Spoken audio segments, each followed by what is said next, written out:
Tous deux sont députés de la NUP dans la circonscription de Seine-Saint-Denis. Raquel Garrido et Alexis Corbière ont en commun leur fonction à l'Assemblée nationale et leur étiquette politique, mais pas seulement puisqu'ils sont, en dehors de l'hémicycle, en couple. Ils se sont mariés en juillet 2000 et ont eu 3 filles. Le 18 février dernier, dans les colonnes de Libération, ils ont évoqué les tensions qu'ils ont pu rencontrer dans leur relation sentimentale.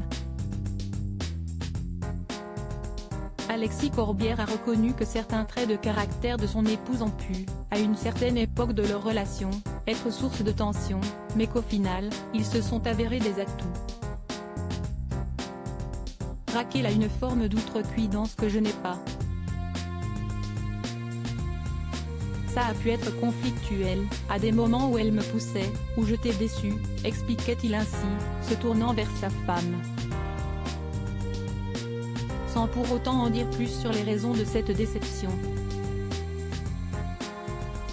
Avec fierté, il reconnaissait ensuite que la personnalité de sa compagne est aussi une force, et qu'elle l'avait toujours soutenue, dans ses divers combats.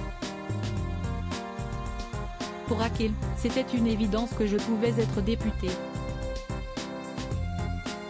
Normalement en politique, personne ne te dit « quand je te regarde, j'y crois », a-t-il affirmé auprès du quotidien, reconnaissant. Une jeune militante qui avait flashé sur Alexis Corbière. Pour rappel, Alexis Corbière et sa femme se sont rencontrés alors qu'ils étaient des membres de syndicats étudiants. Raquel Garrido avait alors été charmée par le jeune homme. Outre le fait qu'il était exceptionnellement beau, il avait une douceur et une gentillesse que n'avaient pas d'autres militants, racontait-elle sur le plateau de l'émission Ça commence aujourd'hui, diffusée sur France 2 en septembre 2020. Il a toujours été rude, intransigeant, mais ce n'était pas un méchant et j'ai senti intuitivement que c'était bien pour moi, avait-elle assuré avec tendresse. Décidée à tout faire pour lui plaire, elle avait alors essayé de trouver des prétextes bêtes pour lui parler, comme lui demander une cigarette.